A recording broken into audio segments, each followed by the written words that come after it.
കൂത്താറ്റോളത്തുള്ള ഒരു 2 ഗുണ്ടകളുടെ കഥയെന്ന് ആലോചിച്ചു തുടങ്ങിയത്. ഓക്കെ. അപ്പോൾ അത് പിന്നെ അവർ ഹോമോസെക്ഷൽസ് ആയിരുന്നെങ്കിൽ എന്ന് ആലോചിച്ചു. അപ്പോൾ ഇതുപോലെ മമ്മൂക്കെ വെച്ച് പടം എടുക്കാൻ ആഗ്രഹിക്കുന്ന യങ്സ്റ്റേഴ്സ് ഉണ്ടെന്നായിരിക്കും ഒരു കഥയായിട്ട് അവർക്ക് കൊടുക്കാനുള്ള ടിപ്പ് എന്താണ്? കഥ ഒരു ഫ്രഷ്നെസ്, ഐഡിയയിൽ ഒരു യൂണീക്നെസ്, ഇതുവരെ ഒരു സാധനം ഉണ്ടെങ്കിൽ ഉറപ്പായിട്ട് പോയാൽ മതി, പിടിക്കും. കണ്ടന്റ് നല്ല പുതിയതാണെങ്കിൽ എവിടെയാ പോകണ്ടേ? ജോർജ് ചേട്ടനെ വിളിക്കാം. നമ്മുടെ പടത്തിന്റെ പോസ്റ്റർ ഇട്ടിട്ട് 10 കൊല്ലം മുമ്പ് ഞാൻ എന്തുകൊണ്ട് കല്യാണം കഴിക്കാൻ താല്പര്യപ്പെട്ടില്ല എന്നുള്ളത് അന്ന് എനിക്ക് ചിലപ്പോൾ പറഞ്ഞ് മനസ്സിലാക്കി തരാൻ കുറച്ച് ബുദ്ധിമുട്ടുണ്ട്. അത് എന്നെ തെറ്റാണ്. പറ്റിയ എല്ലാവരും പോയി പടം കാണാന്ന് പറഞ്ഞ് റിലേറ്റീവ്സിന് എന്തോ ഇട്ടത്. നമ്മൾ സ്ക്രിപ്റ്റ് എഴുതുന്ന സമയത്ത് നമ്മൾ വീട്ടിൽ ഒറ്റയ്ക്ക് ഇരിക്കുന്ന സമയത്തോ രാത്രി കിടക്കാനിരിക്കുന്ന സമയത്തോ അല്ലെങ്കിൽ ഒറ്റയ്ക്ക് ഡ്രൈവ് ചെയ്യുന്ന സമയത്തൊക്കെ ഇവർ നമ്മുടെ കൂടെ ഉള്ളതായിട്ട് നമുക്ക് ഫീൽ ചെയ്യും. സംടൈംസ് അപ്പോൾ അവരുടെ ചില ഇമോഷൻസ് നമുക്ക് അന്നേരമായിരിക്കും കിട്ടുക, നമുക്ക് അന്നേരമായിരിക്കും മനസ്സിലാവുക. ഓക്കെ, ഈ സമയത്ത് മാത്യു ഇങ്ങനെയായിരിക്കില്ലേ ചെയ്തിട്ടുണ്ടാവുക, അല്ലെങ്കിൽ ഓമന ഈ സമയത്ത് ഇങ്ങനെയായിരിക്കില്ലേ പെരുമാറിയിട്ടുണ്ടാവുക എന്ന് പറഞ്ഞൊരു ഒരുമിച്ച് സിനിമാ യാത്രയും സിനിമ സ്വപ്നവും തുടങ്ങിയ കണ്ട 3 ഫ്രണ്ട്സിന്റെ കഥയും കൂടി പറയാനുണ്ട്. ദേവദത്തും ആദർശും പോൾസണും. അങ്ങനെ ദേവദത്ത് നിങ്ങളുടെ ഗ്രൂപ്പിലുള്ള മാത്യു മമ്മൂക്ക അല്ലായിരുന്നെങ്കിൽ എന്നുള്ളതാണ് നമ്മുടെ സ്റ്റേറ്റ്മെന്റ്.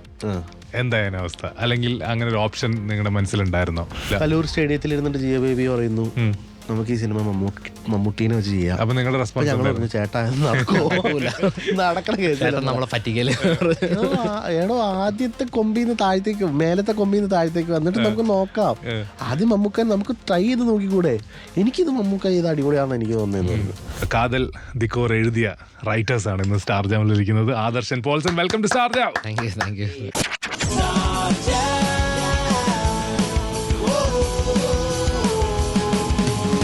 With RJ Rafi. കാതൽ ദക്കോറിന്റെ കോർ റൈറ്റിംഗ് ആണ്, എഴുത്താണെന്ന് ഞാൻ പറഞ്ഞു. എഴുത്തുകാരോട് ചോദിക്കട്ടെ, കാതൽ ദക്കോറിന്റെ കോർ എന്താണ്? ഞാൻ 3 ഓപ്ഷൻ തരാം. 1 വിഷയം, 2 മമ്മൂക്ക, 3 മാത്യു. വിഷയം കോണ്ടന്റിൽ ഉറപ്പിക്കാം നമുക്ക്, അല്ലെ? അതുള്ളതുകൊണ്ടായി മമ്മൂക്ക എല്ലാവരും വന്നത് ജീവചേട്ടൻ നോക്കി അടിച്ചത്. ഓക്കെ, വിഷയമാണ് അതിന്റെ കോർ. അതെ. നിങ്ങൾ സിനിമയിലേക്ക് എൻട്രിക്ക് വേണ്ടിയിട്ട് ആദ്യം എഴുതി വെച്ച സ്ക്രിപ്റ്റ് ആണ് കാതൽ എന്ന് ഞാൻ കേട്ടിട്ടുണ്ട്. എൻട്രി ഓൾറെഡി ആയിട്ടുണ്ടായിരുന്നു, സിനിമ കയറി കത്തി, ഇമ്പാക്ട് ഉണ്ടാക്കി സമൂഹത്തിൽ. അപ്പം അതിന് ഹാറ്റ്സ് ഓഫ്, കൺഗ്രാറ്റുലേഷൻസ്. ഈ ഞാൻ പറയാൻ പോകുന്ന കാര്യങ്ങൾ എങ്ങനെയൊക്കെ മാറി എന്ന് പറയണം, ലൈഫ് എങ്ങനെയൊക്കെ മാറി. ഇനി കഷ്ടപ്പെട്ടതിന്റെ റിസൾട്ട് 10 ഇരട്ടി ഇനി കഷ്ടപ്പെട്ടാലാണ് അടുത്തത്. അപ്പൊ ഉറപ്പായിട്ടും ഒരു പേടി പിടികൂടിയിട്ടുണ്ട്.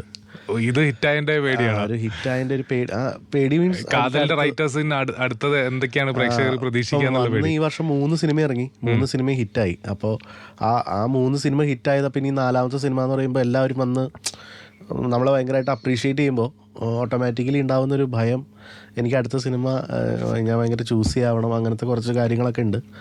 പിന്നെ ഉറപ്പായിട്ടും നമ്മൾ എന്താ ആഗ്രഹിക്കുന്നു അതിലേക്ക് നമ്മളെ യൂണിവേഴ്സ് ഇങ്ങനെ പതുക്കിനെ കൈപിടിച്ച് നടത്തുന്നതായിട്ട് ഫീൽ ചെയ്യുന്നുണ്ട്. അത് തന്നെയാണ് ആ ഫീൽ വന്നു തുടങ്ങി. ഉറപ്പായിട്ടും. വളരെ ഡ്രാസ്റ്റിക് ആയിട്ടുള്ള മാറ്റമൊന്നുമില്ല. ഭയങ്കര ഇപ്പം ഈ നിലവിലത്തെ പ്രസന്റ് സിറ്റുവേഷനിൽ ഭയങ്കര ഹാപ്പിയാണ്.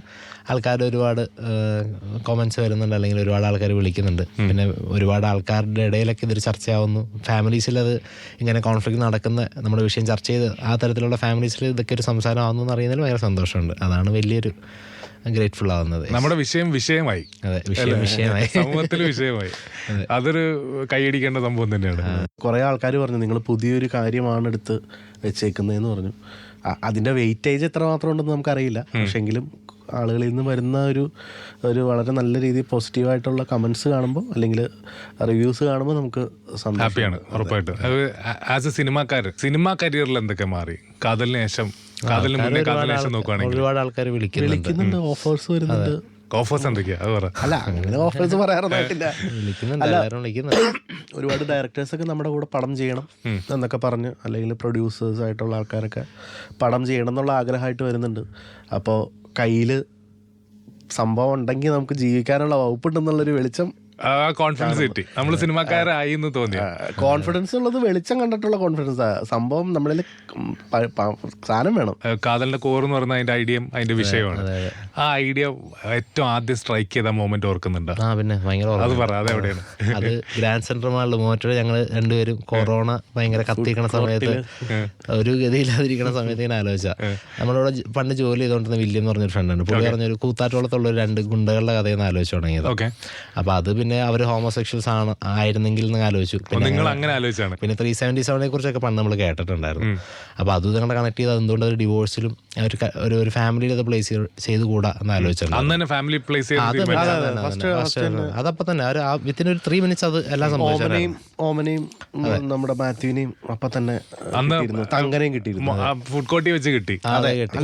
ഞങ്ങളുടെ ഡയറിയിലെ നോട്ടില് ഞങ്ങൾ ഇവരുടെ 3 പേരുടെ പേര് എഴുതിയാണ്. പേര് പിന്നെ അടുത്ത ദിവസമായിട്ട് എറണാകുളത്ത് ഓമനുള്ള പേര് കിട്ടിയിട്ടുണ്ടായിരുന്നു. അത് വേറെ മലയാള സിനിമയിൽ നിന്ന് എടുത്തിട്ടുള്ളായിരുന്നു.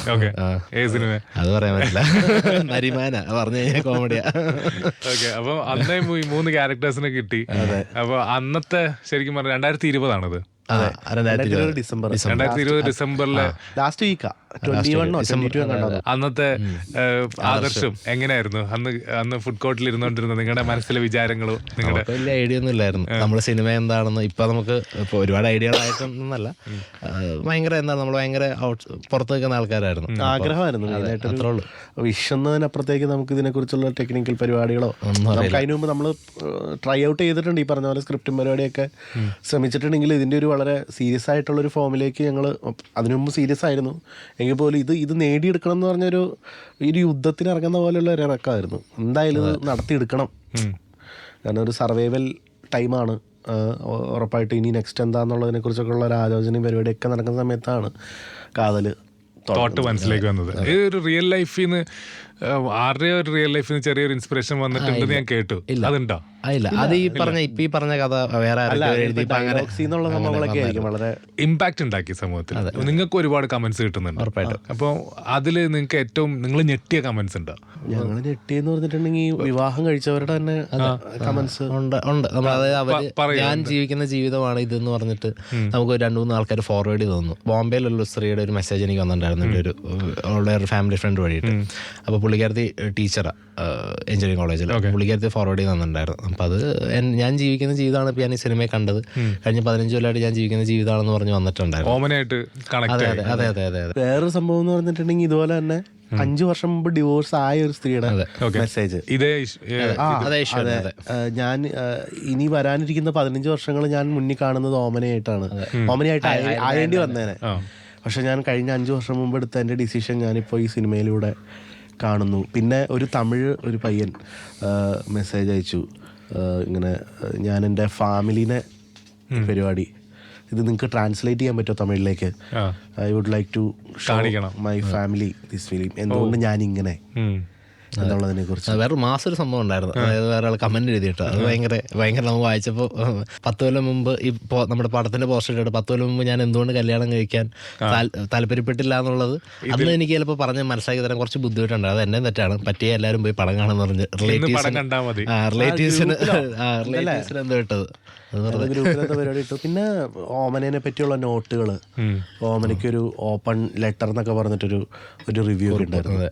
നമ്മൾ എഴുതുമ്പം ആസ് എ സിനിമ ആയിട്ടായിരിക്കും എഴുതിണ്ടാവുക, ഒരു കലാസൃഷ്ടിയായിട്ട്. പക്ഷെ ഇത് ഇത്ര ഇമ്പാക്ട് ഉണ്ടാക്കുന്ന അന്ന് നിങ്ങൾ വിചാരിച്ചു? ചർച്ചയാവും നമുക്ക് ഉറപ്പുണ്ടായിരുന്നു. പക്ഷെ ആൾക്കാർ നമ്മളെ ശരിക്കും ലിറ്ററലി ഞെട്ടിച്ചു. ഇത്ര ആൾക്കാർ അല്ലെങ്കിൽ ഫാമിലി ഇത് ഏറ്റെടുക്കും ഞങ്ങൾ പ്രതീക്ഷിച്ചില്ല. അതെ, അത് ഭയങ്കര നമ്മൾ ഞെട്ടൽ മാറിയിട്ടില്ല.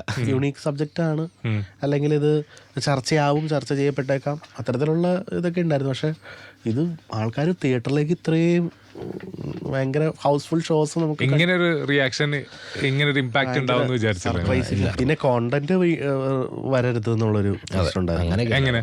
അതായത് ഇപ്പൊ നമുക്കൊരു സബ്ജക്ട് പറയണ കാലഹരണപ്പെട്ടു പോകാൻ പാടില്ല. സിമിലർ കണ്ടന്റ്സ് എവിടെയെങ്കിലും വരുന്നുണ്ടോ എന്നുള്ളതായിരുന്നു ഏറ്റവും വലിയ ഉറക്കം കിടത്തിക്കൊണ്ട സംഭവം. ഡെയിലി ഈ പറഞ്ഞ പോലെ എവിടെന്നെങ്കിലൊക്കെ ഏതെങ്കിലും പേപ്പർ കട്ടിങ് കണ്ടാൽ പോലും വന്നിട്ട് പറയാ നീ ഇത് പരിപാടി ഒന്നും ഇടി, നീ സമാധാനമായിട്ട് ഇതിൽ വേറെ പടം എന്താ പറയാ മനസ്സുകൊണ്ട് ഭയങ്കര അർപ്പിച്ച് ചെയ്തൊരു പരിപാടിയായിരുന്നു. അത്രയും ഹൃദയത്തോട് ചേർന്ന് നിൽക്കുന്ന സിനിമയാണ് കാതൽ എന്ന് പറഞ്ഞാൽ ഞങ്ങളിലെ മനുഷ്യന്മാർക്ക് വരെ മാറ്റം. നമ്മൾ ഭയങ്കരമായിട്ട് നമ്മുടെ കണ്ടീഷനിങ് ഒരുപാട് പൊളിച്ചിട്ടുണ്ട് കാതൽ. പിന്നെ ജീവചേട്ടനായിട്ടുള്ള ഇൻട്രാക്ഷൻസ്, പിന്നെ സിനിമ ചെയ്തു വന്ന സമയത്ത് ഇതിൻ്റെ മെയിൻലി ഇതിൻ്റെ റിസർച്ചുകൾ കുറേ നടത്തിയ സമയത്ത് ഭയങ്കരമായിട്ടുള്ള കാഴ്ചപ്പാടിൽ വ്യത്യാസമുണ്ട്. എന്തൊക്കെയാണ് റിസർച്ച് ചെയ്തത്? റിസർച്ച് നമ്മൾ പുസ്തകങ്ങൾ വായിച്ചു, കുറേ ബുക്സ് വായിച്ചിട്ടുണ്ടായിരുന്നു. പിന്നെ കുറേ സിനിമ, ഒരു 10-17 സിനിമ ഉണ്ടായിരുന്നു. Call me by your name കണ്ടിട്ടുണ്ട്, സഞ്ചാരം കണ്ടിട്ടുണ്ട്, പിന്നെ blue is the warmest colour, അങ്ങനെ അത് എല്ലാവരും കാണുന്നില്ല. LGBTQ മെയിൻലി പറയുന്ന കുറേ സിനിമകൾ കണ്ടിട്ടുണ്ട്. ആൾക്കാരെ അവരെ നേരിട്ട് പരിചയപ്പെടുക, അവരുടെ അനുഭവങ്ങൾ, പിന്നെ ഈ ഡിബേറ്റുകളൊക്കെ ഉണ്ടല്ലോ TV ചാനൽസിലൊക്കെ നടക്കുന്ന അങ്ങനത്തെ ഉള്ള പ്രോഗ്രാമുകൾ. പിന്നെ ജിയോ ബേബിയുടെ ഒരു മനുഷ്യന്മാരോടുള്ള ഒരു അപ്രോച്ച് ഉണ്ട്. അത് വളരെ സ്ട്രെയിറ്റ് ആയിട്ടുള്ള വളരെ ട്രാൻസ്പെറൻ്റ് ആയിട്ടുള്ളൊരു അപ്രോച്ച് ഉണ്ട്. അപ്പോൾ അതൊക്കെ ഞങ്ങളുടെ ഉള്ളിലുള്ള കുറേ ഷെൽസിനെ പൊളിക്കാനായിട്ടൊക്കെ ഹെൽപ്പ് ചെയ്തു. നമ്മളും നമ്മുടെ ഉള്ളിലെ കോൺസെപ്റ്റ് തന്നെ പൊളിച്ചു വന്നപ്പോൾ നമ്മളും അധികം മാറി വരാൻ തുടങ്ങി എന്നുള്ളതാണ്. അത് പൂർണ്ണമായിട്ടൊന്നുമില്ല, ആ യാത്രയിലാണ്. നമ്മൾ സ്ക്രിപ്റ്റ് എഴുതുന്ന സമയത്ത് നമ്മൾ വീട്ടിൽ ഒറ്റയ്ക്ക് ഇരിക്കുന്ന സമയത്തോ രാത്രി കിടക്കാനിരിക്കുന്ന സമയത്തോ അല്ലെങ്കിൽ ഒറ്റയ്ക്ക് ഡ്രൈവ് ചെയ്യുന്ന സമയത്തൊക്കെ ഇവർ നമ്മുടെ കൂടെ ഉള്ളതായിട്ട് നമുക്ക് ഫീൽ ചെയ്യും. സംടൈംസ് അപ്പോൾ അവരുടെ ചില ഇമോഷൻസ് നമുക്ക് അന്നേരമായിരിക്കും കിട്ടുക, നമുക്ക് അന്നേരമായിരിക്കും മനസ്സിലാവുക. ഓക്കെ, ഈ സമയത്ത് മാത്യു ഇങ്ങനെയായിരിക്കില്ലേ ചെയ്തിട്ടുണ്ടാവുക, അല്ലെങ്കിൽ ഓമന ഈ സമയത്ത് ഇങ്ങനെയായിരിക്കില്ലേ പെരുമാറിയിട്ടുണ്ടാവുക എന്ന് പറഞ്ഞൊരു അത് ഭയങ്കര രസമുള്ളൊരു പരിപാടിയാണ്. എഴുത്തിൽ ഏറ്റവും രസമുള്ളൊരു പരിപാടിയാണ്. ത്രൂ ഔട്ട് നിങ്ങളുടെ കൂടെ ഉണ്ടായിരുന്നു മാത്യു ഓമന. അതിൻ്റെ ഏറ്റവും രസമുള്ള എന്ന് പറഞ്ഞിട്ടുണ്ടെങ്കിൽ സിനിമ കാണുന്നേക്കാൾ ഭംഗി ഉണ്ടായിരുന്നത് ഷൂട്ട് ചെയ്തുകൊണ്ടിരുന്നപ്പോൾ ചില വളരെ ഇമ്പോർട്ടൻ്റ് ആയിട്ടുള്ള വളരെ ഹൃദയത്തോട് ചേർന്ന് നിൽക്കുന്ന സീനുകളിൽ അവരുടെ പെർഫോമൻസിലൂടെ അത് പുറത്തു വന്നപ്പോൾ നമ്മളും അറിയാതെ അതിലേക്ക് ഭയങ്കരമായിട്ട് ബ്ലെൻഡായി, വളരെ ഇമോഷണലി ഭയങ്കര കണക്റ്റ് ആയപ്പോഴാണ് ഉള്ളിൽ എത്രമാത്രം ഇവർ ഉറങ്ങി അല്ലെങ്കിൽ ഇരിക്കുന്നുണ്ട്, മാത്യു ഓമനി അവരുടെ വിഷമങ്ങളും എത്രമാത്രം നമ്മുടെ ഉള്ളിലുണ്ടായിരുന്നു എന്നുള്ളത് മനസ്സിലാവുന്നത്. ഭയങ്കര രസമായിരുന്നു അത് അഭിനയിച്ച് കണ്ടപ്പം. എല്ലാവരും തങ്കനും അടക്കം എല്ലാവരും അതെ ഒരുമിച്ച് സിനിമാ യാത്രയും സിനിമ സ്വപ്നവും തുടങ്ങിയ കണ്ട 3 ഫ്രണ്ട്സിന്റെ കഥയും കൂടി പറയാനുണ്ട്. ദേവദത്തും ആദർശും പോൾസണും. അങ്ങനെ ദേവദത്ത് നിങ്ങളുടെ ഗ്രൂപ്പിലുള്ള 6 പേരുണ്ട്. ഇതില് 3 പേരാണ് ഇപ്പൊ എല്ലാരും പറയുന്നത്. ബാക്കി 3 പേരായിരിക്കാം. അത് ഏബിൾ എന്ന് പറഞ്ഞ ഒരാള്, ആദർശന്റെ കൂടെ എഴുതുന്ന ഒരാളുണ്ട്, ഹരികൃഷ്ണൻ എന്ന് പറഞ്ഞിട്ടൊരാള്, ശിവകുമാർ. 6 പേര്. 6 കോതമംഗലത്തുകാരാണോ? കോതമംഗലത്തെ എല്ലാ ആൾക്കാരും പഠിച്ചാലും 3 ആൾക്കാർ കോതമംഗലം, 3 അല്ല 4 പേര് കോതമംഗലം, 2 പേര് ഇവൻ പിറവം, ശിവ നടക്കാവ്. ഓക്കെ, നിങ്ങളുടെ ഫ്രണ്ട്ഷിപ്പിനെ പറ്റി പറ. ഞങ്ങള് ഇപ്പൊ ഇതിലൊരു കോമൺ ഫാക്ടറായിട്ട് വരുന്ന ഒരാളെന്ന് പറഞ്ഞാൽ ഞാനാ. അതില് ദേവദത്തിനെ ഞാൻ ചെറുപ്പം മുതലേ അറിയുന്നതാണ്. കലോത്സവത്തിലൂടെ ഞങ്ങൾക്ക് പരിചയം. ഞാൻ മിമിക്രി ഒക്കെ ചെയ്യായിരുന്നു, മിമിക്രി ആർട്ടിസ്റ്റ് ആയിരുന്നു. അപ്പോൾ സ്കൂൾ കലോത്സവങ്ങളിൽ എൻ്റെ എതിർ പോരാളിയായിട്ട് കണ്ടസ്റ്റന്റ് ആയിരുന്നു ദേവദത്ത്. 7ാം ക്ലാസ്സിലൊക്കെ എനിക്ക് തോന്നുന്നു 7ാം ക്ലാസ്സിൽ മോണാക്ട് മിമിക്രിക്കാണ് ആദ്യമായിട്ട് അവനെ പരിചയപ്പെടുന്നത്. അവിടെ നിന്ന് പിന്നീട് ഈ പറഞ്ഞ പോലെ ഇവിടെ കലോത്സവങ്ങളിൽ എല്ലാ വർഷവും കാണും, സംസാരിക്കും. ഭയങ്കര ഞങ്ങൾ ആ കാണുന്ന സമയം ഭയങ്കര അടിപൊളിയായിട്ട് ഒരു സൗഹൃദം ഉണ്ടാക്കാനായിട്ട്. പിന്നെ പതിയെ നമ്മൾ തമ്മിലുള്ള ഡിസ്കഷൻസും പരിപാടികളൊക്കെ പതിയെ ഫോം ചെയ്യാൻ തുടങ്ങി. ഈവൻ സ്വന്തമായിട്ട് ഷോർട്ട് ഫിലിം ചെയ്യാൻ തുടങ്ങി, അതിൻ്റെ ഡിസ്കഷൻസ് തുടങ്ങി. അറ്റ് ദ സെയിം ടൈം ഈ പറഞ്ഞ ഹരികൃഷ്ണനും ഏബിളും, ഹരികൃഷ്ണൻ എൻ്റെ കൂടെ 5ാം ക്ലാസ് മുതൽ ഞങ്ങൾ ഒരുമിച്ച് പഠിച്ചു വളർന്ന ആളാണ്. അപ്പോൾ ഏകദേശം ഒരു 10-18 കൊല്ലമായിട്ട് നമ്മുടെ കൂടെ ഉള്ള ഒരാളാണ്. അപ്പോൾ ഞാൻ സിനിമ മോഹമായിട്ട് നടക്കുമ്പോൾ എൻ്റെ കൂടെ അതിനോടൊപ്പം സഞ്ചരിച്ച് വന്ന ഒരാളാണ് പുള്ളി. ഇപ്പോൾ വേറെ പ്രൊഫഷനാണ്, പക്ഷേ അതിനോടൊപ്പം തന്നെ ഈ ഷോർട്ട് ഫിലിംസിലും പരിപാടിയിലൊക്കെ ഉണ്ടായിരുന്നു. ഏബിളിനെ ഞാൻ ഇതുപോലെ തന്നെ 5th സ്റ്റാൻഡേർഡിൽ പഠിക്കുമ്പോൾ കലാഗ്രഹം എന്ന് പറഞ്ഞിട്ട് ഞങ്ങളുടെ ഒരു ഇൻസ്റ്റിറ്റ്യൂട്ട് ഉണ്ട്. അവിടെ മിമിക്രി പഠിക്കാനായിട്ട് ഞങ്ങൾ പോകുമ്പോഴാണ് ഏബിളിനെ അവിടെ വെച്ചിട്ട് പരിചയപ്പെടുന്നത്. അന്ന് മുതൽ ഏബിൾ കൂടെയുണ്ട്, ഒരുമിച്ച് ഷോസ് ചെയ്യാൻ തുടങ്ങി. എനിക്ക് തോന്നുന്നു കഥാപരമായിട്ടുള്ള ഇത്തരം സ്ക്രിപ്റ്റ് എഴുത്ത് പരിപാടികളൊക്കെ സ്റ്റാർട്ട് ചെയ്യുന്നത് ഏബിളിൻ്റെ ഒപ്പമാണ്. അപ്പോൾ ഞാനും ഏബിളും കൂടെ എഴുതുന്ന സിനിമയാണ് അടുത്തത് ഞാൻ ചെയ്യാൻ പോകുന്നത്. അടുത്ത പ്രോജക്റ്റ് അതാണ്. അതെ, ഞങ്ങളുടെ കൂട്ടത്തിൽ നിന്ന് എപ്പോഴാണ് അപ്പം ഈ ഗ്രൂപ്പിലേക്ക് വരുന്നത്? ഞാൻ ദേവദത്ത് വഴിയാണ് ഞാനും ശിവയും വരുന്നത്. ഞാൻ എഞ്ചിനീയറിങ്ങിന് ഫസ്റ്റ് ഡേ ചെല്ലുമ്പോൾ അന്ന് എനിക്ക് ആദ്യം സിവിലിലേക്ക് അലോട്ട്മെന്റ് കിട്ടിയത്. അപ്പോൾ ഏറ്റവും ആദ്യത്തെ ദിവസം പോയിരിക്കുന്ന ദേവത്തിന്റെ ബെഞ്ചിലാണ്. അപ്പോൾ അന്നേരം ഞങ്ങൾക്ക് 2 പേർക്കും സിനിമയായിരുന്നു സംസാരിക്കാനായിരുന്നു ആദ്യത്തെ ടോപ്പിക്ക്. ഒരാഴ്ച കഴിഞ്ഞപ്പോൾ ഞാൻ മെക്കാനിക്കലിലേക്ക് മാറി. പക്ഷെ പിന്നീട് അവനൊരു ഷോർട്ട് ഫിലിം ഡയറക്ട് ചെയ്ത സമയത്ത് ഞങ്ങൾ എല്ലാവരും കൂടെ ഒരുമിച്ച് വന്നു. അങ്ങനെ അത് ദേവദത്ത് ചെയ്ത ഷോർട്ട് ഫിലിമിലൂടെയാണ് ഞങ്ങൾ ഈ പറയുന്ന 6 ആൾക്കാരെ കൂടെ ഒരു ജെല്ലുണ്ടാവും ഒരുമിച്ച് വരുന്നത്.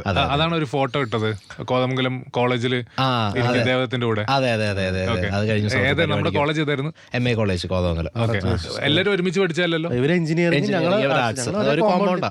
തന്നെ അവിടെ. പക്ഷെ ഞങ്ങൾ ഈ പറഞ്ഞ പോലെ ഷോർട്ട് ഫിലിമും പരിപാടിയായിട്ട് എപ്പോഴും ഒരുമിച്ചായിരുന്നു. നിങ്ങൾ ഷോർട്ട് ഫിലിം ഡയറക്ട് ചെയ്യുന്നു, പാട്ട് എഴുതുന്നു, മ്യൂസിക് ചെയ്യുന്നു, അങ്ങനെ നിങ്ങൾ തന്നെ ഒരു ടീമായിട്ട് എല്ലാം നമ്മൾ തന്നെ ചെയ്യുന്നുണ്ട്. നമ്മൾ തന്നെ chief assistant, creative contributor, production controller, എല്ലാവർക്കും സിനിമ ആഗ്രഹങ്ങൾ ഉണ്ടായിരുന്നു. ഉറപ്പായിട്ടും എല്ലാവരും ഒരേ വിഷനോട് എടുത്തിട്ടുണ്ട്. പിന്നെ പലരും അവരുടെ ജോലി, ഫാമിലി അങ്ങനത്തെ സാഹചര്യങ്ങളിലൂടെ പോയതുകൊണ്ട് ഞങ്ങളെ പോലെ കൈവിട്ട് ഇറങ്ങിയില്ല എന്നുള്ളൂ. നമ്മുടെ സിനിമകളിൽ ഇപ്പോൾ കാതലിൽ ഹരികൃഷ്ണൻ ഉണ്ടായിരുന്നു, RDXൽ ഏബിൾ ഉണ്ടായിരുന്നു. ഇപ്പോൾ ശിവയ്ക്കാണ് ഇപ്പോൾ ഒരു അവസരം അഭിനയിക്കാനായിട്ട് ഞങ്ങളുടെ സൈഡിൽ നിന്നൊരു ഇത് ഒന്നും കൊടുക്കാൻ പറ്റാത്തത്. ഉറപ്പായിട്ടും അടുത്ത പടങ്ങളിലൊക്കെ പുള്ളി ഉണ്ടാവും. ശരിക്കും തുടക്കത്തില് അഭിനയമായിരുന്നോ ഏറ്റവും ആദ്യത്തെ ആലോചനകളൊക്കെ ഉണ്ടായിരുന്നു? എനിക്ക് പേഴ്സണലി ഞാൻ ഞാൻ ഇപ്പോൾ എന്താ പറയുക സിനിമ ചെയ്യാൻ പറ്റുമെന്നൊക്കെ മനസ്സിലാവുന്നപ്പോൾ ദേവത്തിൻ്റെ കൂടെ ലൈക്ക് നമ്മൾ സിനിമയോട് ഭയങ്കര എന്താ പറയുക ആക്രാന്തം ഭയങ്കരമായിട്ടുണ്ടായിരുന്നു. നമുക്ക് കാണുക എന്നുള്ളതായിരുന്നു നമ്മുടെ ഏറ്റവും വലിയ അഭിനിവേശം. നല്ല പടം ഇറങ്ങിയിട്ട് എങ്ങനെയും പോയി കാണാം. അത് ചെറുപ്പം തൊട്ടേ അതെ. എപ്പോഴും മറ്റേ പിള്ളേരൊക്കെ പുറത്ത് പോയി കളിക്കുമ്പോൾ നമ്മൾ ടി വിക്ക് ഫ്രണ്ടിൽ ഇങ്ങനെ കുത്തിയിരിക്കും. ഇതൊന്നും എനിക്ക് ഓർമ്മയുണ്ട്. അതായത് എൻ്റെ വീടിൻ്റെ ഇപ്പോൾ താമസിക്കുന്ന വീടിൻ്റെ വാർക്കയോ എന്തോ നടക്കുന്ന സമയത്ത് എന്തോ ഇന്ദ്രപ്രസ്ഥം പടത്തിൻ്റെ CD എന്തോ കിട്ടിയിട്ട് ഞാൻ കണ്ടു തീർത്താ. പക്ഷെ അടുത്ത വീട്ടിലെ 2 ചേട്ടന്മാരെ കാണിക്കാനായിട്ട് ഞാനൊന്നും എൻ്റെ വീടിൻ്റെ വാർക്കയ്ക്ക് പോലും പോയില്ല. ഇന്നാലോചിക്കുമ്പോൾ ഞാനത് എന്ത് ഇല്ലോജിക്കലാന്ന് ഇപ്പം ആലോചിക്കും. അവരെ കാണിക്കാനുള്ളൊരു സന്തോഷം എന്ന് പറയുന്നത്. അപ്പം അങ്ങനെ ഉണ്ടായിരുന്നു. പിന്നെ ദൈവത്തിൻ്റെയൊക്കെ അടുത്ത് ചെന്ന സമയത്താണ് അത് നമുക്ക് ചെയ്യാൻ പറ്റും എന്നുള്ള രീതിക്ക് വന്നത്. അപ്പം നമ്മൾ ഐഡിയാസൊക്കെ ഇങ്ങനെ അവൻ്റെ അടുത്ത് ബൗൺസ് ചെയ്യായിരുന്നു. അവൻ്റെ എല്ലാ ഷോർട്ട് ഫിലിമിലും ഞാൻ ക്രിയേറ്റീവ് ഹെഡായിട്ട് വർക്ക് ചെയ്തിട്ടുണ്ടായിരുന്നു. അന്നേരം ആദർശ് ബൈബിളൊക്കെ സ്ക്രിപ്റ്റ് എഴുതുന്നുണ്ട്. ഞാൻ അതൊന്നുമില്ലായിരുന്നു. അഭിനയിക്കാനായിരുന്നു ഞങ്ങളൊക്കെ എല്ലാവരും കൂടുതൽ. ഈ പറഞ്ഞാൽ എന്നെ ഏറ്റവും കൂടുതൽ ഞാൻ വളരെ ചെറുപ്പത്തിൽ മുതലേ എൻ്റെ ഫാദർ ഞാൻ ഈ മിമിക്രി ഒക്കെ ചെയ്യുന്ന സംഭവങ്ങളൊക്കെ ടേപ്പിൽ റെക്കോർഡ് ചെയ്യുമായിരുന്നു.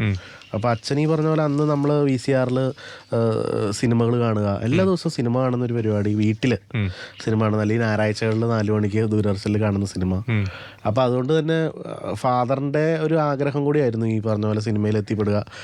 സാഹചര്യങ്ങൾ കൊണ്ട് പുള്ളിക്ക് പറ്റിയില്ല. അപ്പോൾ അത് കാരണം കൊണ്ട് തന്നെ എന്നെ കലാപരമായിട്ട് വളരെയധികം പ്രോത്സാഹിപ്പിച്ചിട്ടുണ്ട് ഇവൻ. പുള്ളി നമ്മുടെ ഷോർട്ട് ഫിലിമിലൊക്കെ അഭിനയിച്ചിട്ടുണ്ട്. അപ്പം അങ്ങനെ ആ ഒരു ആഗ്രഹം അച്ഛനെ അഭിനയിപ്പിച്ചപ്പോ ഷോർട്ട് ഫിലിമിൽ അഭിനയിപ്പിച്ചു. ഇനി അഭിനയിപ്പിക്കാലോ. അതെ അഭിനയിപ്പിക്കണം. നല്ല ആക്ടറാ ആണല്ലേ. അപ്പം ഇപ്പൊ അച്ഛൻ എന്താ പറയുന്നത്? അച്ഛന്റെ ആഗ്രഹ സഫലീകരണം കൂടിയാണ്.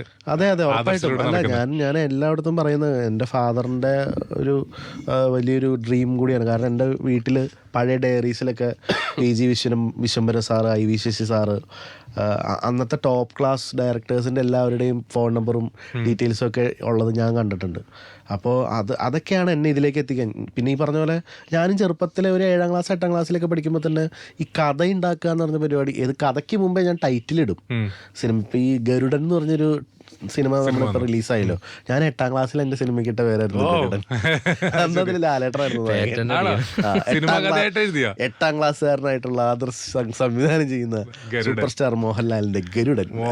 ഒരു ചുമന്ന ഇങ്കില് ഞാൻ എൻ്റെ ഒരു ബുക്കിൽ ഞാൻ എഴുതി കഥ അതെന്താണ് എന്തോ വെഡിപ്പോക്ക കഥയായിരുന്നു. അല്ല അങ്ങനെ വന്നു. പക്ഷെ എനിക്ക് തുടക്കത്തില് പിന്നീട് അന്ന് ഈ വാക്കൊക്കെ കിട്ടി ഗരുഡൻ എങ്ങനെയെങ്കിലൊക്കെ കിട്ടും. അന്നത്തെ കുറെ എൻ്റെ എന്തോരം ടൈറ്റിൽസ് ഉണ്ടെന്ന് അറിയാം. അടിപൊളി ടൈറ്റിൽസ്. അപ്പൊ അന്നേ തുടങ്ങിയ ഒരു മനുഷ്യനാണ്. അന്ന് പിന്നെ അഭിനയത്തിനാണ് അവസരങ്ങൾ കിട്ടിയത്. സിനിമയിലേക്ക് വന്നപ്പോഴാണെങ്കിലും ഇപ്പം ഞാൻ അമൽ നീര സാറിൻ്റെ കൂടെ വരത്തൻ എന്ന് പറഞ്ഞ സിനിമ ചെയ്തിട്ട് അതിനു മുമ്പ് എനിക്കൊരു പടം ഉണ്ടായിരുന്നു കുതിരപ്പവൻ എന്ന് പറഞ്ഞിട്ട്. ആ സിനിമ പക്ഷെ കംപ്ലീറ്റ് ആയില്ല. അതായിരുന്നു എൻ്റെ ഫസ്റ്റ് മൂവി 2017. ഞാൻ അതിനു മുമ്പ് കുറേ സിനിമകളുടെ ഓഡീഷനൊക്കെ പോയിട്ടുണ്ട്.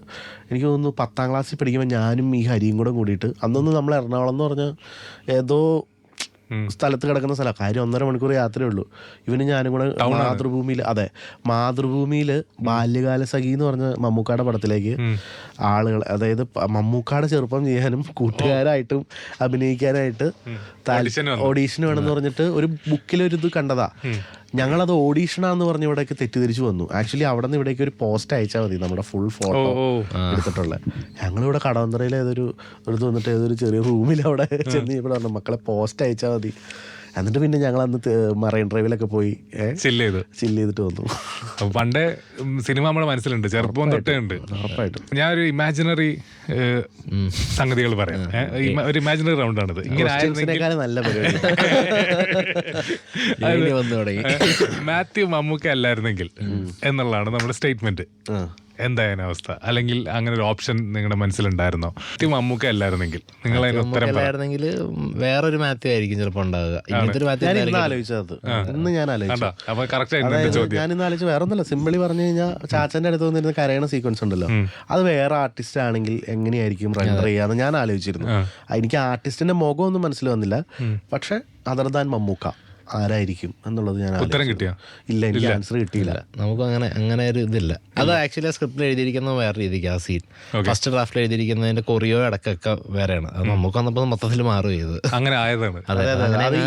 ഞാൻ ആലോചിച്ചപ്പോ മമ്മൂക്ക അത് എത്രമാത്രം മനോഹരമായിട്ട് ചെയ്തേക്കണം. അതായത് അങ്ങേരുടെ കോൺട്രിബ്യൂഷൻ അതിൽ ഭയങ്കര വലുതാ.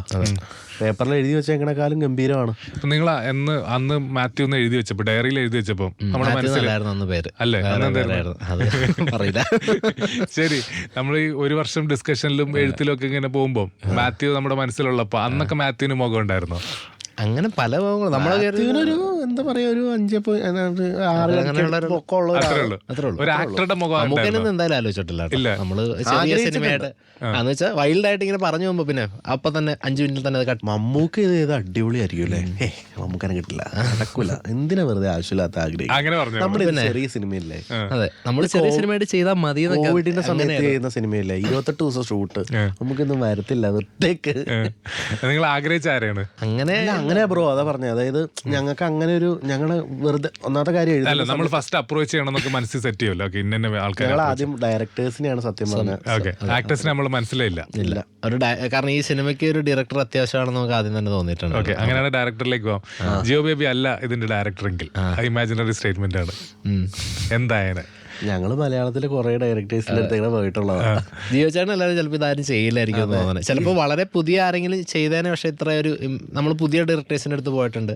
പക്ഷെ ആരും അവരുടെ ബുദ്ധിമുട്ടുകൊണ്ടാണോ അത് ആദ്യം എടുത്താൽ പൊങ്ങാൻ കുറച്ച് പാടുണ്ട്, റിസ്ക് എലമെന്റ്സ് ഉണ്ട്. പിന്നെ ചിലർക്ക് തിരക്കുകളുണ്ട്, അതുകൊണ്ടൊന്നും അങ്ങനെ പിടിച്ചില്ല. ജിയോ ബേബി അല്ലെങ്കിൽ ഈ പറഞ്ഞ പോലെ ഞങ്ങളിപ്പോഴും ഇതുമായിട്ട് ചിലപ്പോൾ ഒരു നടക്കുമായിരിക്കും മസ്റ്റായിട്ട്. കാരണം ജിയോ ബേബി ഉള്ളതുകൊണ്ടാണ് ഇതൊക്കെ ഇങ്ങനെ സംഭവിച്ചത്. കാരണം പുള്ളി വന്നതിന് ശേഷമാണ് മമ്മൂക്കയും ജ്യോതിക മാമും മമ്മൂട്ടി കമ്പനിയും ഈ സിനിമയൊക്കെ സംഭവിച്ചത്. നമ്മൾ ഒരു കറി ഉണ്ടാക്കി വെച്ചിട്ട് കാര്യമില്ലല്ലോ, അത് നല്ല രീതിയിൽ സെർവ് ചെയ്യാനും അത് കഴിക്കാനും എല്ലാത്തിനും ആൾക്കാരും. പുള്ളിയോട് കഥ പറയുന്ന ഓർക്കുന്നുണ്ടോ? ജസ്റ്റാണ് കണക്ട് ചെയ്തത്. അത് ചുമ്മാ നമ്മൾ സിനിമയ്ക്ക് പോയ സമയത്ത് ഡോക്ടേഴ്സ് കാണാൻ പോയി, ഡോക്ടർ എന്നിട്ടാന്ന് തോന്നുന്നു. ഇറങ്ങി വരുന്ന സമയത്ത് ചുമ്മാ റാൻഡമിലി പറഞ്ഞതാണ് ജിയോ ചേട്ടനെ. അപ്പോൾ നമ്മളൊന്ന് നേരത്തെ ആലോചിച്ചാടാ, ആ ജിയോ ചേട്ടൻ സെറ്റ് ആവില്ല, പുള്ളി സ്വയം എഴുതുന്ന ആളാണ്, നമ്മളൊന്നും ഇപ്പം ഗ്രേറ്റ് കിച്ചൻ കഴിഞ്ഞിട്ടുള്ളൂ, പിടിക്കാൻ സാധ്യതയില്ല. പുള്ളി ഇന്റർവ്യൂ പറഞ്ഞിട്ടുണ്ട് കുറച്ച് അങ്ങനെ വലിയ പൊളിറ്റിക്സ് ഒന്നും സംസാരിക്കാതെ വളരെ ലൈറ്റ് ഹാർട്ടായിട്ട് ഒരു പടം എടുക്കണം. പുള്ളി അത് എടുക്കുകയും ചെയ്തിട്ട് അതിൻ്റെ ഇടയ്ക്ക്. അപ്പോൾ നമ്മളത് വേണ്ടത് ജസ്റ്റിൻ ചുമ്മാ ഒന്ന് പുഷ് ചെയ്തപ്പോൾ നമ്മൾ വിളിച്ചു. ജസ്റ്റിൻ പക്ഷേ അതിനിടയ്ക്ക് അതിന് മുമ്പും പറഞ്ഞത് നമ്മളത് കാര്യമാക്കിയില്ല, വേണ്ട ഇങ്ങനെ ഈ പറഞ്ഞ പ്രശ്നങ്ങളുള്ളതുകൊണ്ട്. എന്നിട്ട് നിങ്ങൾ പോയിട്ട് ആ പറയുന്ന സിറ്റുവേഷൻ ഒന്ന് പറ, അതൊന്ന് ഓർത്തെടുക്കാം. തലനാട് നമ്മൾ നെയ്മറിന്റെ എഴുത്ത് നടക്കുന്ന സമയത്ത് ഇന്നും ഓർക്കണം, നെയ്മറിന്റെ നടക്കുന്ന സമയത്ത് ഞാൻ അവിടെ ബാൽക്കണി പോയി വിളിച്ച് ഇങ്ങനെ ജിയോ ബേബി അല്ലേ, അതെ അങ്ങനെ ജസ്റ്റിൻ പറഞ്ഞിട്ട് വിളിക്കുന്നതാണ്. അപ്പൊ എവിടെയാ സ്ഥലം? ഈരാറ്റുപേട്ടയാണ്.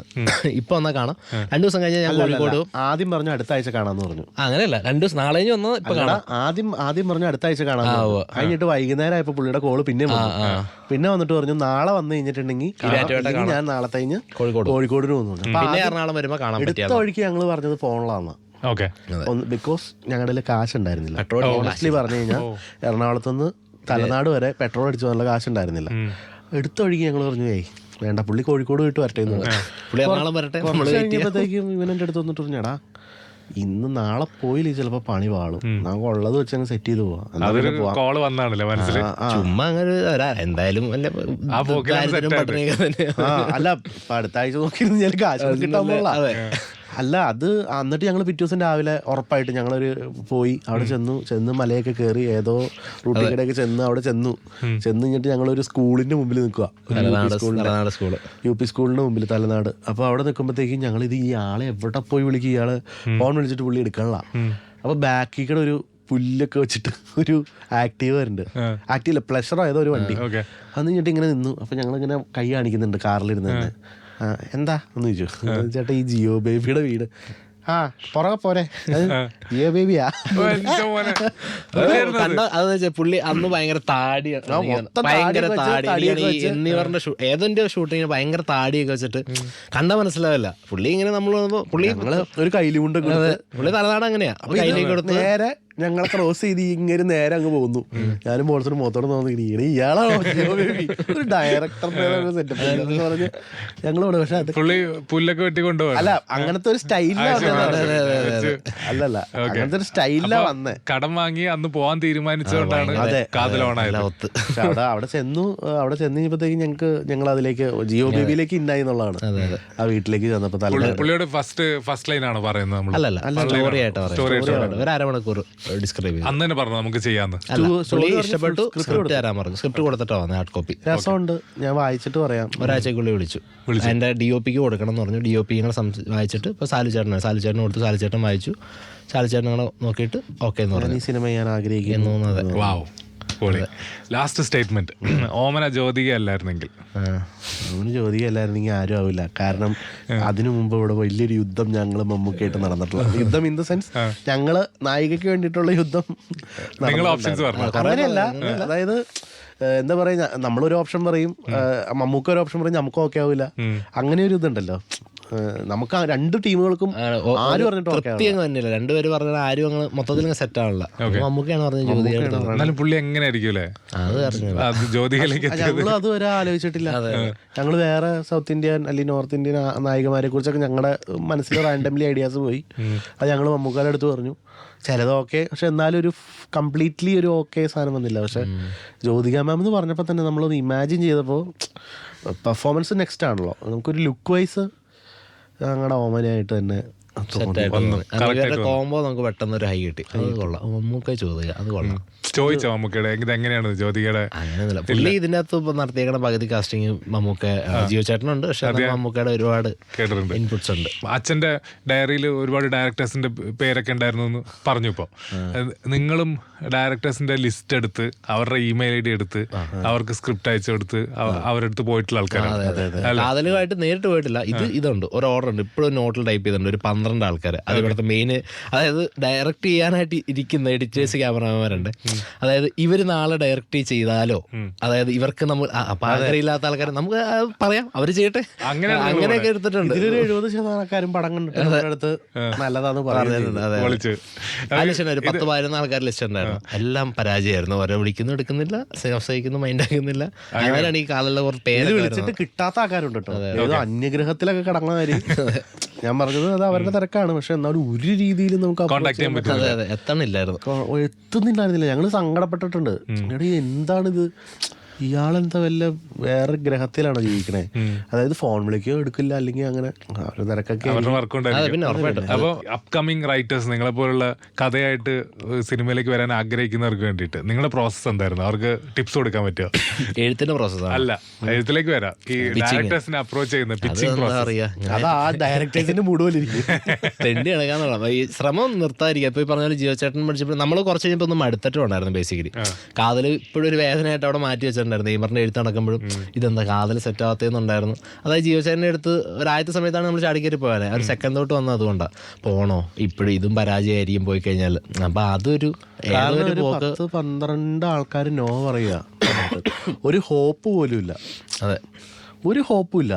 ഇതെന്താവെന്ന് അറിയില്ല. ഞങ്ങൾ ആദ്യമായിട്ട് പടം ചെയ്യുന്ന ആൾക്കാരെ പോലും, അതായത് വളരെ എക്സ്പീരിയൻസ് കുറഞ്ഞ ആൾക്കാരെ പോലും ഞങ്ങൾ അപ്രോച്ച് ചെയ്തിട്ടുണ്ട്. ബിക്കോസ് ഓഫ് ഞങ്ങളുടെ ഗതികേടാണ്, അത് വേറെ കാര്യം. പക്ഷെ നോയ്ക്കുള്ള റീസൺസ് അന്ന് കിട്ടുന്നുണ്ടായിരുന്നോ? അതോ ബേസിക്കലി സിനോപ്സിസ് ഒക്കെ ഇഷ്ടപ്പെട്ടിട്ടുണ്ടായിരുന്നു. നമ്മളെ ഇപ്പൊ നമ്മൾ വളരെ പേഴ്സണലി പരിചയമുള്ള ആൾക്കാരുണ്ട്, വളരെ സീനിയർ ആയിട്ടുള്ള ആൾക്കാർ. അപ്പൊ അവരൊക്കെ എന്ന് പറഞ്ഞത് അവർക്കത് കൺസീവ് ചെയ്യാനായിട്ട് പാടുണ്ട്, അല്ലെങ്കിൽ അവരുടെ ഒരു കൺവിക്ഷൻ രീതിക്കുള്ളതല്ല എന്നൊക്കെ രീതിക്കാണ്. മോശമാണെന്ന് ആരും ഒരു അഭിപ്രായം പറഞ്ഞിട്ടുണ്ട്. എല്ലാവർക്കും വർക്കായിരുന്നു പരിപാടി. കൂട്ടുകാരന്റെ പടം ഭീഷ്മയാണ്, അതിൽ മമ്മൂക്കയാണ്. നിങ്ങൾ മമ്മൂക്ക വെച്ചാണ് പടം എടുത്തേക്കണത്. അപ്പൊ ഇതുപോലെ മമ്മൂക്ക വെച്ച് പടം എടുക്കാൻ ആഗ്രഹിക്കുന്ന യങ്സ്റ്റേഴ്സ് ഉണ്ടെന്നായിരിക്കും ഒരു കഥയായിട്ട്. അവർക്ക് കൊടുക്കാനുള്ള ടിപ്പ് എന്താണ്? കഥ ഒരു ഫ്രഷ്നെസ്, ഐഡിയയിൽ ഒരു യൂണീക്നെസ്, ഇതുവരെ ഒരു സാധനം ഉണ്ടെങ്കിൽ ഉറപ്പായിട്ട് പോയാൽ മതി, പിടിക്കും. കണ്ടന്റ് നല്ല പുതിയതാണെങ്കിൽ എവിടെയാ പോകണ്ടേ? ജോർജേട്ടനെ വിളിച്ചാൽ ജോർജേട്ടൻ്റെ അടുത്ത് ജോർജേട്ടൻ ഒരു ടൈം പറയും, കഥ പറയാ. അതാണ് ടിപ്പ്. അത് നേരെ മമ്മൂക്ക കേൾക്കുന്നു. മമ്മൂക്കയ്ക്ക് ഇഷ്ടപ്പെട്ടാൽ നെക്സ്റ്റ് ഐഡിയയിൽ ഒരു യുണീക്നെസ് ഉണ്ടായാൽ മാത്രം മതി. ഐഡിയയിൽ യുണീക്നെസ് ഇല്ലാതെ പോയിട്ടും കാര്യമില്ല. ഐഡിയൽ യുണീക്നെസ് വേണം. ഐഡിയൽ ഒരു ചിലപ്പോൾ അങ്ങനെ പറയണല്ല, പുള്ളി ഡീറ്റെയിൽ ആയിട്ട് കേൾക്കുമായിരിക്കും. പക്ഷെ ഒരു കേൾക്കുമ്പോൾ തന്നെ പുതിയൊരു സംഭവം എന്ന് പറഞ്ഞൊരു സാധനം ഉണ്ടല്ലോ. മമ്മൂക്കയുടെ സിനിമ സെലക്ഷൻ ഇപ്പൊ ഭയങ്കര ചർച്ചയാണ്. മമ്മൂട്ടി കമ്പനി എടുത്തേക്കുന്ന സിനിമകളിൽ 4ാമത്തെയാണ് കാതൽ. 5ാമത്തെ മൂന്നാമത്തെ ഷൂട്ട് ചെയ്ത പടം റിലീസ് ചെയ്യണ 4ാമത്തെ. ഓക്കെ, അതിലെല്ലാം വ്യത്യസ്തമായ കഥാപാത്രങ്ങളും വ്യത്യസ്തമായ സിനിമകളും പുതിയ മേക്കേഴ്സും പുതിയ ആൾക്കാരും ഒക്കെ ഉണ്ട് അതിൽ. മമ്മൂക്കയുടെ മൈൻഡിൽ ഇപ്പൊ എന്താണ് പുള്ളിയുടെ സെലക്ഷൻ പ്രോസസ് എന്താ? നിങ്ങളായിട്ട് സംസാരിച്ചിട്ടുണ്ടാവും. ഇതിപ്പോ ഞാൻ ഈ അടുത്തിടയ്ക്ക് ഒരു കഥ പറഞ്ഞായിരുന്നു മമ്മൂക്കയുടെ അടുത്ത്. ഇതിന്റെ ഇടയില് കാതലൊക്കെ കഴിഞ്ഞിട്ട് പോൾസൺ അറിയാതെ കഥ പറഞ്ഞ 2 മാസം അത് പെട്ടെന്ന് വന്ന കോളാ. അതായത് ഒരു ദിവസം ഞാൻ രാവിലെ കണ്ടു കഴിഞ്ഞപ്പോഴത്തേക്ക് എന്താ പരിപാടി നിന്റെ ചോദിച്ചു. ഞാൻ പറഞ്ഞു ഇങ്ങനെ ഓരോ പരിപാടിയൊക്കെ ആയിട്ട് നിൽക്കണ്ട്. എന്നാ കാണാൻ പറ്റണേ എന്ന് ചോദിച്ചു. നാളെ കാണാം. അപ്പോൾ ജോർജേട്ടനായിട്ട് ഓൾറെഡി അവിടെ ഒരു കോൺവെർസേഷൻ ഞങ്ങൾ 3 പേരുമായിട്ട് ഇങ്ങനെ നടക്കണ്ട അങ്ങോട്ടും ഇങ്ങോട്ടും. ജോർജേട്ടൻ പറഞ്ഞു നാളെ കാണാട്ടോ എന്ന് പറഞ്ഞു. നാളെ രാവിലെ 11 മണിക്കെന്ന് പറഞ്ഞു. ഞാനിപ്പോൾ എന്നിട്ട് ഈ പറഞ്ഞ പോലെ RDXന്റെ ഫ്ലാറ്റിൻ്റെ താഴെ പോയി വെറുതെ കാറിൽ AC ഇട്ടും കിടക്കുക. ഒരു കാര്യമില്ല, വെറുതെ അവിടെ കിടന്നു കുറച്ച് നേരം AC-യിലൊക്കെ സ്വിച്ചിരിക്കാമെന്ന് വിചാരിച്ചു. ഒരു 1:30 ആയപ്പോഴത്തേക്കും കോള് വന്നു. 1:45 കോള് വന്നു. എന്താ വരാത്തേന്ന് ചോദിച്ചു. അവൻ പറഞ്ഞു എന്ത് വരാത്തേന്ന്, അല്ല ആദർശ് വരാന്ന് പറഞ്ഞിട്ടുണ്ടായിരുന്നു, മമ്മൂക്ക നോക്കിയിരിക്കുക. അപ്പം ഞാൻ പറഞ്ഞു ചേട്ടൻ നാളെ 11. അയ്യോ ഞാൻ പറയാൻ മറന്നുപോയി, ഇന്ന് അല്ല ഇന്ന് 1:45 ഞാൻ ഉദ്ദേശിച്ചത്. ഞാൻ ആ സമയം മാറ്റി മറന്നു. അവിടുത്തെ പറന്ന് കറക്റ്റ് 1:50 ഞാൻ 10 മിനിറ്റ് കൊണ്ട് ഞാൻ വീട്ടിൽ ചെന്നു. മമ്മൂക്കയോട് സംസാരിച്ചു, കഥ പറഞ്ഞപ്പോൾ നീ പുതിയതെന്തെങ്കിലും ഉണ്ടിക്കൊണ്ടോ, നീ ആവശ്യമില്ലാത്ത ഇങ്ങനെ സാധനം ഒന്നും കൊണ്ടുവന്നിട്ട് കാര്യമില്ല. പറഞ്ഞു പുതിയതെന്തെങ്കിലും ഉണ്ടിക്കൊണ്ടുവരാം, രസം.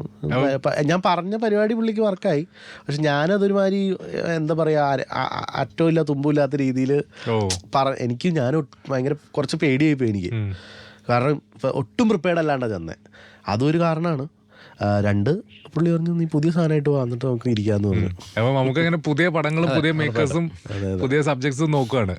അതാണ് പുള്ളിയുടെ മൈൻഡിൽ ഇപ്പൊ. അത് കാരണം കൊണ്ടാണല്ലോ നമുക്ക് ഇത്രയും പുതിയ ഡയറക്ടേഴ്സിനെയും പുതിയ റൈറ്റേഴ്സിനെയും ഒക്കെ നമുക്ക് മലയാളത്തിൽ അദ്ദേഹം നല്ല കാലങ്ങളായിട്ട് പുള്ളി ചെയ്യുന്ന കാര്യമാണ്. കാതൽ മമ്മൂക്കയോട് പറഞ്ഞപ്പം മമ്മൂക്ക എക്സൈറ്റഡ് ആയ ആ പോയിന്റ് ഏതായിരുന്നു, അത് ഓർക്കുന്നുണ്ടോ? ജിയോ ചേട്ടൻ ആദ്യം പുള്ളിക്ക് ഒരു മെസ്സേജ് അയക്കുകയാണ്, ഒരു കഥ. അത് ജിയോ ചേട്ടനോട് ഓൾറെഡി കോൺടാക്ട് ചെയ്തിട്ടുണ്ടായിരുന്നു. ഒരു സിനിമ ചെയ്ത കൊള്ളാമെന്നുള്ളൊരു കഥയുണ്ടെന്ന് പറഞ്ഞു. സെൻഡ് മീ ദ സിനോപ്സിസ് അങ്ങനെ പറഞ്ഞു. അപ്പോൾ ഒരു സിനോപ്സിസ് പെട്ടെന്ന് തയ്യാറാക്കണം പറഞ്ഞു. അപ്പോൾ ഇംഗ്ലീഷ് വേണോ മലയാളം വേണോ എന്നുള്ളത് അറിയുള്ളൂ പറഞ്ഞു. അപ്പോൾ നമ്മുടെ കയ്യിൽ ഒരു 2 പേര് സിനോപ്സിസ് ഓൾറെഡി പ്രിപ്പയർ ചെയ്തിട്ടുണ്ട്, ഒരു ബോംബെയിൽ ഒരു ടീമിനെ അയക്കാനായിട്ട്. അപ്പോൾ അത് മമ്മൂക്കയ്ക്ക് ഇഷ്ടമാവുന്ന രീതിയിൽ ആ സിനോപ്സിസ് ആക്കാൻ പറ്റുമോ എന്നുള്ളത് നമ്മളിങ്ങനെ കുറേ ആലോചിച്ചിട്ടുണ്ടായിരുന്നു. അപ്പോൾ ഉള്ള രീതിക്ക് അത് ക്രിസ്പാക്കുക, ഹുക്ക് ചെയ്യുക. അതിൻ്റെ എൻഡിങ് ഒന്നോടെ എന്താ അതായത് ഇപ്പോഴും ഓർക്കണം, ലാസ്റ്റ് സെൻസ് നിർത്തിയേക്കണത് ഇനി അതിൻ്റെ അപ്പുറത്ത് എന്താണെന്ന് അറിയാവുന്ന രീതിക്ക് എപ്പിസോഡ് തീരുന്ന പോലെ. അതെ, അത് നിർത്തിയേക്കണത്. അപ്പം അങ്ങനെ കൊടുക്കാൻ അല്ലല്ല ഇംഗ്ലീഷിൽ. അതപ്പോൾ അത് അന്ന് ക്യാരക്ടറിൻ്റെ പേരൊക്കെ വേറെ അങ്ങനെ ആക്കിയിട്ട് ഇപ്പോഴും ഓർക്കണം. 4 പാരഗ്രാഫാണ്. 4ാമത്തെ പാരഗ്രാഫിൽ ഒരു 3 സെൻസ് ഉണ്ട്. ലാസ്റ്റ് സെൻസ് ഒരു ക്വസ്റ്റ്യൻ മാർക്കിൽ എൻ്റെ ആണ്. അതങ്ങനെ അയച്ചു കൊടുത്തു. അപ്പോൾ പറഞ്ഞപ്പോൾ വൈ യു ചൂസ് മീ എന്നുള്ള അതിന് ജിയോ ചേട്ടൻ ഒരു ഓഡിയോ തിരിച്ചയച്ചു. അത് നമ്മൾ കേട്ടിട്ടില്ല. അതിലാണ് പുള്ളി കൺവിൻസ്ഡ് ആയതാണെന്ന് തോന്നുന്നത്. അല്ല വൈ ചൂസ് മീ ചോദിച്ചു കഴിഞ്ഞപ്പോഴത്തേക്കും ജിയോ ചേട്ടൻ പറഞ്ഞു. അത് കഴിഞ്ഞിട്ട് പറഞ്ഞു what is the rest of the story. ഇല്ല ആക്ച്വലി ആൻഡോ ചേട്ടനാണ് നമ്മളെ ഇതിലേക്ക് ആദ്യം. ആൻഡോ ജോസഫാണ് ജിയോ ബേബി വഴി ജിയോ ബേബിനെ മമ്മൂക്കയായിട്ട് ഞങ്ങളായിട്ട് കണക്ട് ചെയ്ത് ഒരു പരിപാടി ഉണ്ടെന്നുള്ളതൊരു വഴി തെളിച്ച് തന്നെ ആള് ആൻഡോ ചേട്ടനായിരുന്നു. നിങ്ങൾ തമ്മിൽ എപ്പോഴും മമ്മൂക്ക വേണമെന്ന് ഫിക്സ് ആയതെപ്പോഴാ? പറഞ്ഞതാ നമുക്ക് അങ്ങനെ. കലൂർ സ്റ്റേഡിയത്തിൽ ഇരുന്നിട്ട് ജിയോ ബേബി പറയുന്നു നമുക്ക് ഈ സിനിമ മമ്മൂട്ടീനെ വെച്ച് ചെയ്യാം. അപ്പൊ നിങ്ങളുടെ റെസ്പോൺസ് ഞങ്ങൾ പറഞ്ഞു ചേട്ടാ നടക്കണ കേസ് നമ്മളെ പറ്റിക്കല്. ഏടോ ആദ്യത്തെ കൊമ്പീന്ന് താഴത്തേക്ക് മേലത്തെ കൊമ്പീന്ന് താഴത്തേക്ക് വന്നിട്ട് നമുക്ക് നോക്കാം. ആദ്യം മമ്മൂക്ക നമുക്ക് ട്രൈ ചെയ്ത് നോക്കിക്കൂടെ, എനിക്കിത് മമ്മൂക്ക ചെയ്ത് അടിപൊളിയാണെന്ന് എനിക്ക് തോന്നുന്നതെന്ന് പറഞ്ഞു. ഒരു മരച്ചോട്ടിലിരുന്ന് ഞങ്ങൾ 3 പേരോട് സംസാരിച്ചു, നോക്കാം. അപ്പം പിന്നെ ഞങ്ങൾക്ക് പിന്നെ നമ്മൾ സ്വപ്നം കാണാൻ തുടങ്ങി. ഞങ്ങളുടെ സിനിമ റിലീസായി മനസ്സിൽ. പിന്നെ എല്ലാം മാജിക് പറച്ചില് തുടങ്ങിയതാണ്. നമുക്ക് എത്ര വേണേലും ഡിസ്കസ് ചെയ്യാം, വേണ്ടി ഇരിക്കാം, സംസാരിക്കാന്ന് പറഞ്ഞു. അപ്പൊ ആ വർക്കിംഗ് പ്രോസസ് എങ്ങനെയാ? നമുക്കൊരു പടം ഏറ്റെടുത്ത് കഴിഞ്ഞാൽ നിങ്ങളായിട്ട് ഇരിക്കുമോ? നമുക്ക് ഫസ്റ്റ് ചെല്ലുന്ന സമയം നമുക്ക് അതിന്റെ ടൈമിങ് സ്കെഡ്യൂൾ ഒന്ന് അറിഞ്ഞൂടെ, എപ്പോഴത്തേക്ക് തുടങ്ങാൻ പറ്റുമെന്നൊന്നും അല്ല പറഞ്ഞത്. ഫസ്റ്റ് പറഞ്ഞു കഥ കേട്ട് കഴിഞ്ഞ് പറഞ്ഞു പരിപാടികളൊക്കെ ഇഷ്ടപ്പെട്ടു. അപ്പൊ നമുക്ക് അറിഞ്ഞൂടാ അതിന് ബഗ്യൊന്നുമല്ലോ, സംസാരിച്ചാൽ മതി എന്ന് പറഞ്ഞു. ന്യൂട്രലായിട്ടാ പറഞ്ഞത്. അപ്പൊ ആൻഡ്രോയിഡ് സംസാരിച്ചാൽ മതി എന്ന് പറഞ്ഞാൽ അപ്പൊ ഇഷ്ടപ്പെട്ടെന്നാണോ ഇല്ലെന്നാണോ നമുക്ക് അറിഞ്ഞൂടാ. അപ്പൊ ജിയോ ചേട്ടൻ മനസ്സിലായി പരിപാടി ഇന്നാണ് എന്നുള്ള പരിപാടിയിലൊക്കെ. അപ്പൊ നമുക്ക് എത്രയാണ് പിന്നെ വിളിച്ച സമയത്താണ് പറഞ്ഞത് നമുക്ക് എത്രയാന്ന് വെച്ചാൽ അതിൽ വെച്ച് ഇരിക്കാം, എത്ര വേണമെങ്കിലും ഇരിക്കാം, നമുക്ക് ആ സ്ക്രിപ്റ്റ് സെറ്റാക്കി എടുക്കാം, എത്ര വേണമെങ്കിലും പൊളിക്കാം, എത്ര വേണമെങ്കിലും ഡിസ്കസ് ചെയ്യാം, അങ്ങനെ പറഞ്ഞു നമുക്ക് ചെയ്യാം. നിങ്ങൾ അങ്ങനെ ഇരുന്നോ?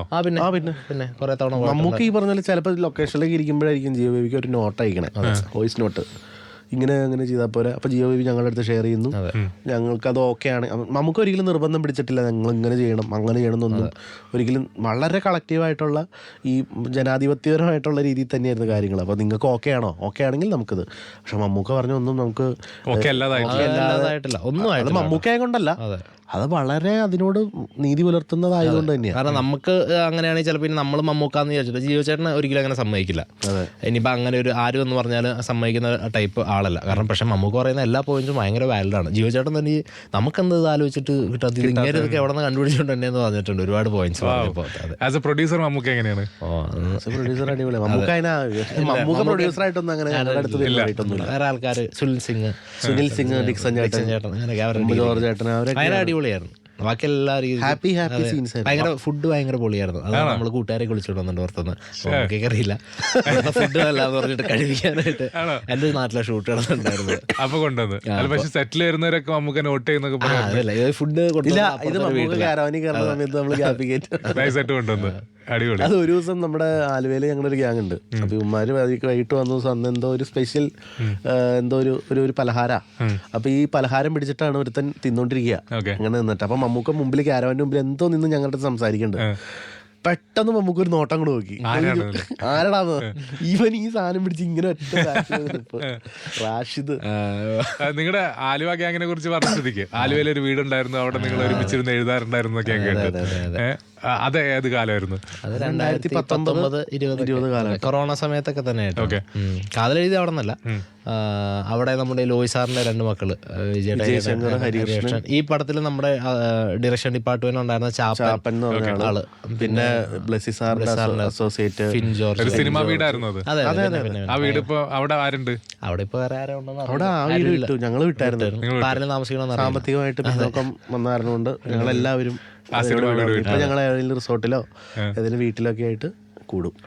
ഞങ്ങളിപ്പോ കാതലിന്റെ സെക്കൻഡ് ഡേ ഞങ്ങൾ എല്ലാവരുമായിട്ട് കണക്ഷൻ ഉണ്ട് ഇപ്പോഴും. നമ്മൾ അവരെല്ലാവരും ഈ പറഞ്ഞ ആഡ് ഫിലിംസ് പരിപാടിയൊക്കെ എല്ലാവരും ആക്റ്റീവ് ആയിട്ടുണ്ട് ഫിലിം ഇൻഡസ്ട്രി തന്നെയാണ്. അർജുൻ, സോഹൽ, അങ്ങനെ റാഷിദ്, കുട്ടു, അങ്ങനെ കുറെ പേരുണ്ട്.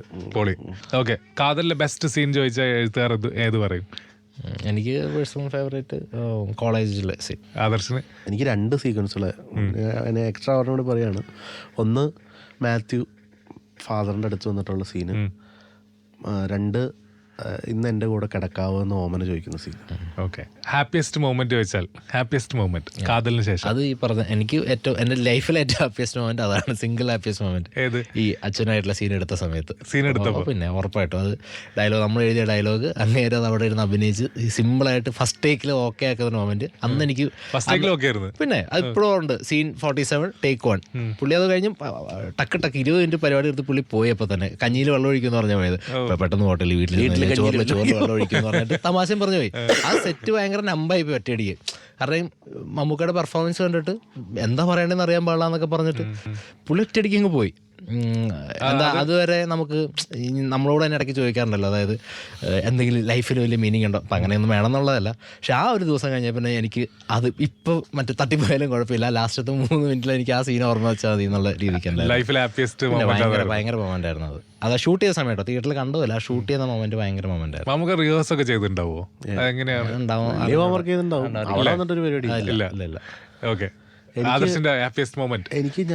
എനിക്ക് തിയേറ്ററിൽ സിനിമ കണ്ടേക്കാൾ കൂടുതൽ എനിക്ക് തിയേറ്ററിൽ കണ്ടപ്പോൾ ഞാൻ കരഞ്ഞു.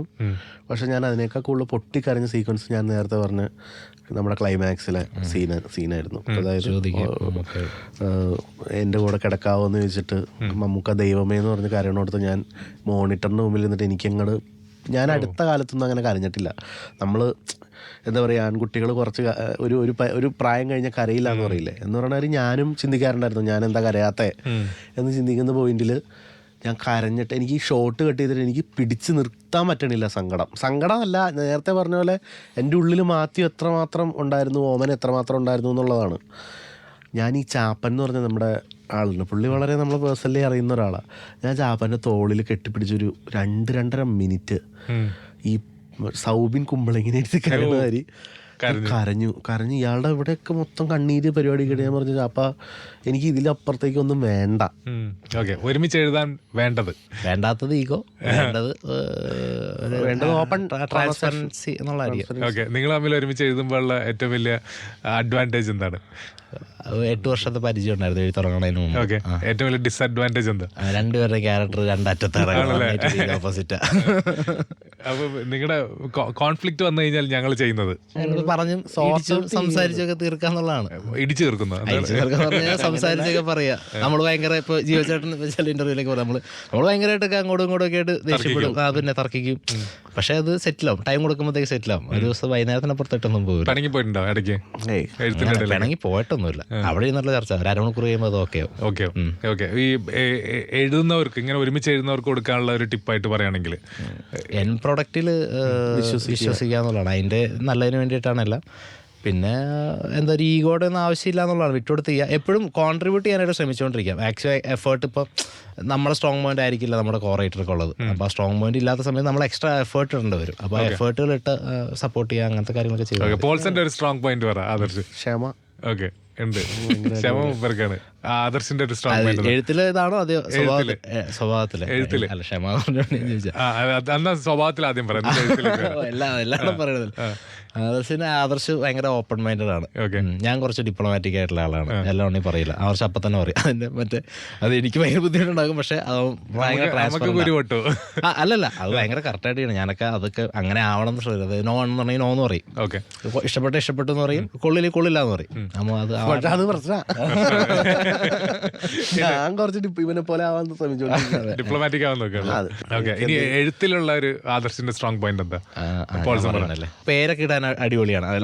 ബേസിക്കലി പേരിടാൻ അടിപൊളിയാണ്, ക്യാരക്ടേഴ്സിന് ഇടാനായിട്ട്. പിന്നെ ചില റൂട്ടിങ് കൊടുക്കാനായിട്ട് ചില ജോലികൾ ഇപ്പോൾ അങ്ങനത്തെ കാര്യങ്ങളൊക്കെ കൊടുക്കാനായിട്ട് അവൻ കുറച്ചും കൂടെ അടിപൊളിയാണ്. കൃത്യമായിട്ടുള്ള ഒരു കൊറിയോ അല്ലെങ്കിൽ മിമിക്രിയുടെ ഒക്കെ ബാക്ക്ഗ്രൗണ്ട് ഉള്ളതുകൊണ്ട് ആക്ട് ചെയ്ത് അത് സെറ്റാക്കി എടുക്കാനായിട്ടും ഒക്കെ ആയിട്ട് അടിപൊളിയാണ്. നമുക്ക് സീൻസ് ക്രിയേറ്റ് ചെയ്യുന്ന സമയത്ത് ഭയങ്കര യൂസ്ഫുൾ ആണ്. ഓക്കെ, പോൾസന്റെ എഴുത്തിലെ ഒരു സ്ട്രോങ് പോയിന്റ് ഒരു സ്റ്റുഡന്റ് അപ്രോച്ച് ചെയ്യുന്ന രീതിയിലാണ് പോൾസൺ കൂടുതലും.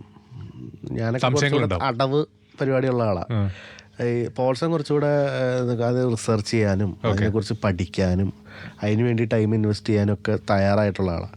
ഞാൻ കുറച്ചുകൂടി ഇൻസ്റ്റൻ്റ് ആയിട്ട് എങ്ങനെ പരിപാടികളെ സമീപിക്കാം എന്നുള്ളതാണ്. ഞാൻ ഇത് കഴിഞ്ഞിട്ടുള്ള കിക്കില എനിക്ക് ആ ഒരു കഴിഞ്ഞ് കഴിയുമ്പോൾ ഒരു കിക്ക് ഉണ്ടല്ലോ. ന്യൂ കമേഴ്സ് ആണ് സിനിമ ഇൻഡസ്ട്രി നോക്കുമ്പോൾ. അപ്പോൾ ഈ പറഞ്ഞ ആളുകളിൽ നിങ്ങളെ ഞെട്ടിച്ച എന്തെങ്കിലും സംഭവം ഉണ്ടായെന്ന് പറയണം.